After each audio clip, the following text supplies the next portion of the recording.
অন্তর্বর্তী সরকারের ১ বছর পূর্তি আজ সুষ্ঠু ও গ্রহণযোগ্য নির্বাচন আয়োজনই চ্যালেঞ্জ অভিমত বিশিষ্টজনদের। গাজীপুরে সাংবাদিক তুহিন হত্যাকারীরা চিহ্নিত, শিগগিরই গ্রেপ্তার। সিলেট, মৌলভীবাজার ও নাটোরে ৩ জন খুন। গাজা সিটি দখল নেয়ার অনুমোদন দিয়েছে ইসরায়েলি মন্ত্রিসভা। ভিন্ন মত দেশটির সেনাপ্রধান, রাজনীতিবিদ ও সুশীল সমাজের। দেখছিলেন ক্রাউন সিমেন্ট সংবাদ শিরোনাম, এবারে বিস্তারিত। ডক্টর মোহাম্মদ ইউনূস সরকারের প্রথম বর্ষপূর্তি আজ। ছাত্র জনতার অভ্যুত্থানে গত বছর ৫ আগস্ট আওয়ামী লীগ সরকারের পতনের পর ৮ আগস্ট নোবেলজয়ী ডক্টর মোহাম্মদ ইউনূসের নেতৃত্বে গঠিত হয় অন্তর্বর্তীকালীন সরকার। রক্তাক্ত এক অপশাসনের পর ছাত্র জনতার অভ্যুত্থানে ফ্যাসিস্ট শেখ হাসিনা পালিয়ে যাওয়ার ৩ দিন পর প্রধান উপদেষ্টা হিসেবে রাষ্ট্র ক্ষমতার হাল ধরেন দেশের একমাত্র নোবেল বিজয়ী ডক্টর মোহাম্মদ ইউনূস। ছাত্র প্রতিনিধি সহ শপথ নেয় উপদেষ্টা পরিষদও। গত ১ বছরে এই সরকার জুলাই আন্দোলনে হতাহতদের সহায়তা, আইন শৃঙ্খলা ও অর্থনীতির পুনরুদ্ধার, নির্বাচন পরিকল্পনা ও সংস্কার, ন্যায় বিচার প্রতিষ্ঠা ও আর্থিক স্বচ্ছতা নিশ্চিতে উদ্যোগ নেয়।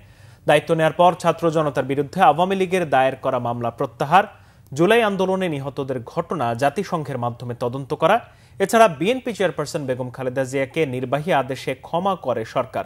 বিশ্লেষকদের মতে বিপুল পরিমাণ বৈদেশিক ঋণ পরিশোধের পাশাপাশি মূল্যস্ফীতি নিয়ন্ত্রণে সফল হলেও নতুন কর্মসংস্থান তৈরিতে তেমন সফল উদ্যোগ লক্ষ্য করা যায়নি গত ১ বছরে। এ সময়টায় নানা দাবি দাওয়া নিয়ে বিভিন্ন মহলের দাবি আর তথাকথিত মব জাস্টিস সরকারের উপর বাড়তি চাপ সৃষ্টি করে। আগামী বাংলাদেশ কেমন হবে তার রূপরেখা নির্ণয়ে গঠিত হয় বেশ কটি কমিশন। সবশেষ বৃহস্পতিবার উপদেষ্টা পরিষদের বৈঠকে ডক্টর মোহাম্মদ ইউনূস জানান, সরকারের দ্বিতীয় ধাপ শুরু হয়েছে, আর তা হলো সুষ্ঠু অবাধ নির্বাচন আয়োজন করা।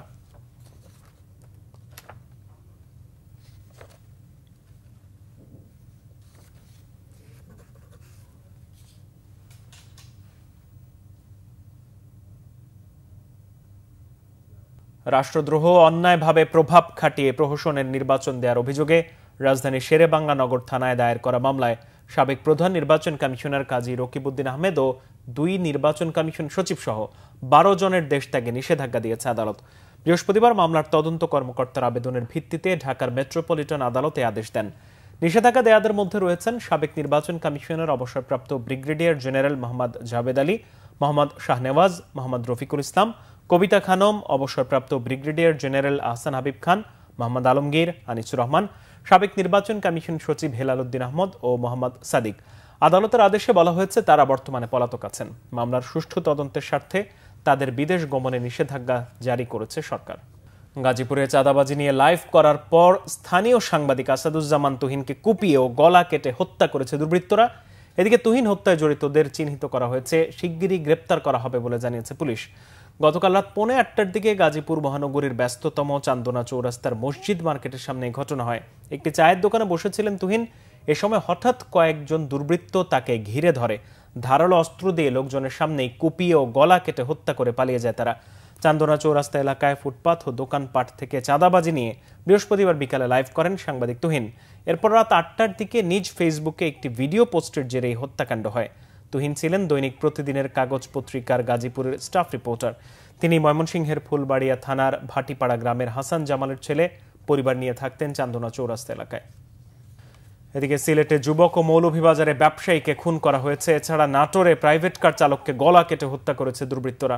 সিলেট নগরীর প্রবেশদ্বার কিন ব্রিজ এলাকায় ডালিম নামে এক যুবককে ছুরিকাঘাতে হত্যা করেছে দুর্বৃত্তরা। নিহত যুবকের বাড়ি ময়মনসিংহের সদর থানার মেরেঙ্গা গ্রামে।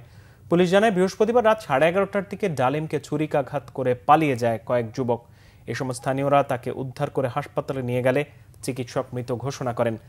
ছিনতাইকে কেন্দ্র করে এই হত্যাকাণ্ড ঘটেছে বলে ধারণা পুলিশের। এদিকে মৌলভীবাজার শহরের শমশেরনগর সড়কে নিজ ব্যবসা প্রতিষ্ঠানের ভেতর দুর্বৃত্তের হামলায় নিহত হয়েছেন ব্যবসায়ী শাহ ফয়জুর রহমান রুবেল।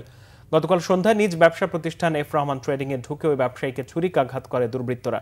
পরে তাকে উদ্ধার করে মৌলভীবাজার সদর হাসপাতালে নিয়ে গেলে চিকিৎসক উন্নত চিকিৎসার জন্য সিলেট ওসমানী মেডিকেল কলেজ হাসপাতালে পাঠালে সেখানে তিনি মারা যান।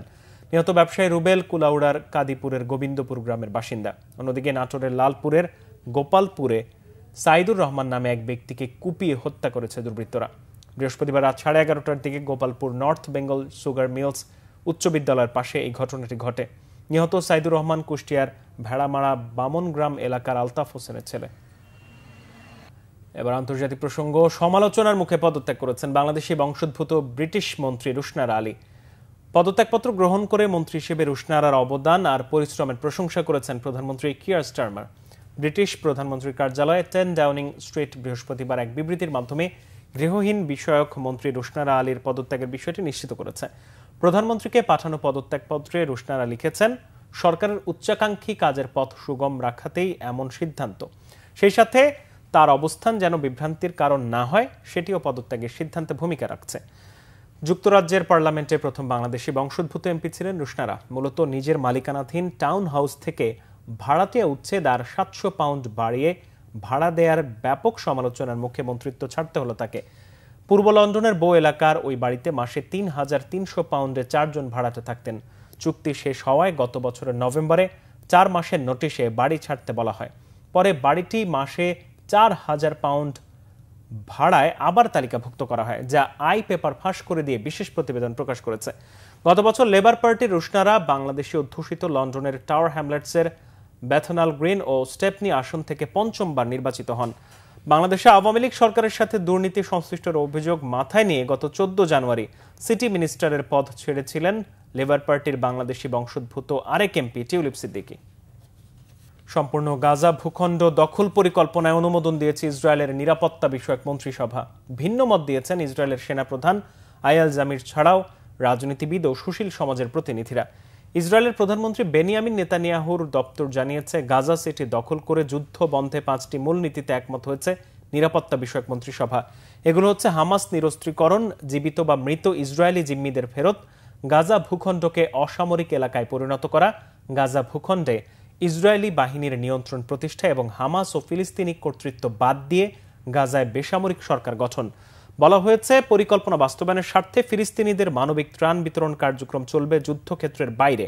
এর আগে ফক্স নিউজে দেয়া সাক্ষাৎকারে নেতানিয়াহু জানান, হামাসকে নির্মূল করে ইসরায়েলের নিরাপত্তা নিশ্চিতের স্বার্থেই সম্পূর্ণ গাজা দখলে নেওয়া প্রয়োজন। হামাসের বিরুদ্ধে গাজাবাসীও প্রতিরোধ গড়ে তুলছে এই দাবি করেছেন নেতানিয়াহু।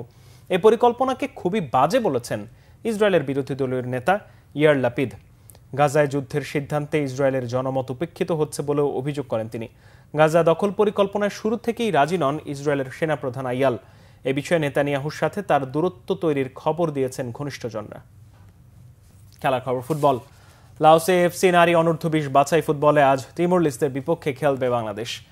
ভিয়েন্তিয়ানের নিউ লাও স্টেডিয়ামে বিকাল 3টায় মাঠে গড়াবে ম্যাচটি। জিতলেই এইচ গ্রুপে শক্তিশালী দক্ষিণ কোরিয়ার বিপক্ষে শেষ ম্যাচ বাকি রেখে রানার্স আপ হয়ে যাবে আফিদারা।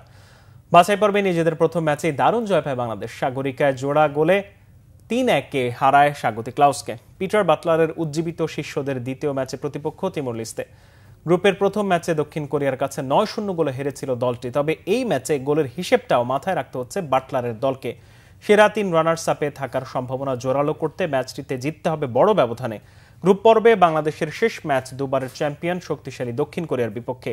ঘরের মাঠে সাফ অনূর্ধ্ব-20 নারী ফুটবলে অপরাজিত চ্যাম্পিয়ন বাংলাদেশের লক্ষ্য লাওসে বাছাই পর্ব টপকে চূড়ান্ত পর্বে যাওয়ার।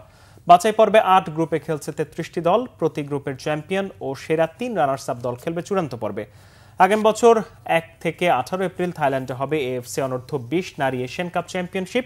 লড়বে 12টি দল। সেরা 4 দল খেলবে পোল্যান্ডে অনূর্ধ্ব-20 নারী বিশ্বকাপ ফুটবলে।